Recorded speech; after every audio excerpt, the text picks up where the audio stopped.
নমস্কার বন্ধুরা, আপনাদের আরও একবার স্বাগত জানাই পাবলিক ভিউ কলকাতাতে। বন্ধুরা, কেন সাংবাদিকের প্রশ্নে প্রচণ্ড রেগে গেল আন্দ্রে রাসেল?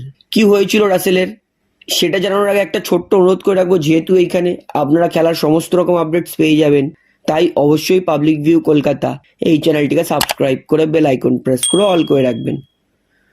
তাহলে বন্ধুরা, প্রতিদিনের মতো এই দিনও কেকেআর দলের প্র্যাকটিসের পরে খুশি মেজাজে স্টেডিয়াম থেকে বেরোচ্ছিল আন্দ্রে রাসেল, এবং রাসেল তিনি বেরোনোর সময় এক ঝাঁক সাংবাদিক রাসেলকে ছেঁকে ধরে, এবং সেইখানে রাসেলকে প্রথমে রিঙ্কু সিংয়ের ব্যাটিং নিয়ে প্রশ্ন করা হয়। রাসেল তিনি বলেন, রিঙ্কু আমাদের সবার প্রিয় খেলোয়াড়, সে যখন এত ভালো খেলা খেলেছে তখন আমাদের তো মন খুশি হবেই, আমরাও খুব খুশি রিঙ্কুর খেলা দেখে, এবং সবথেকে বড় কথা আমরা জিতছি, এর থেকে ভালো কিছু আর হতেই পারে না। এবং দু একটা প্রশ্নের পরে এক সাংবাদিক রাসেলকে জিজ্ঞেস করে, রাসেল তুমি ব্যাটে রান পাচ্ছ না, তোমার অফ ফর্ম, সেই নিয়ে তুমি কি বলবে?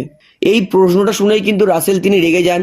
তিনি সাংবাদিকের প্রশ্নে সঙ্গে সঙ্গে কড়া মেজাজে উত্তর দেন। তিনি বলেন, দুটো ম্যাচ কেউ রান না পেলে কারোর ফর্ম খারাপ হয়ে যায় না, আমি জানি আমার ফর্ম ভালো আছে, তাই আমার ফর্ম খারাপ আমাকে বলে আমার মাথায় এই জিনিসটা ঢোকাবেন না, খেলার মধ্যে দু এক ম্যাচে রান না পেতেই পারি।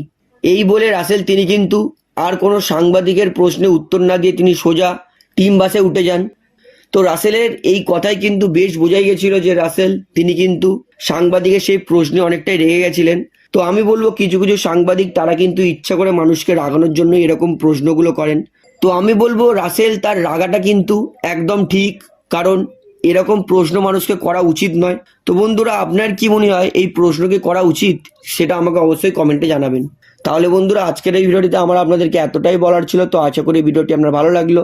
তো ভিডিওটি ভালো লাগলে অবশ্যই লাইক করুন, কমেন্ট করুন, শেয়ার করুন, এবং বন্ধুরা চ্যানেলটি যারা নতুন আছেন সবাইকে একটা অনুরোধ করবো, তারা অবশ্যই পাবলিক ভিউ কলকাতা এই চ্যানেলটিকে সাবস্ক্রাইব করে বেল আইকন প্রেস করে অল করে রাখবেন। ধন্যবাদ।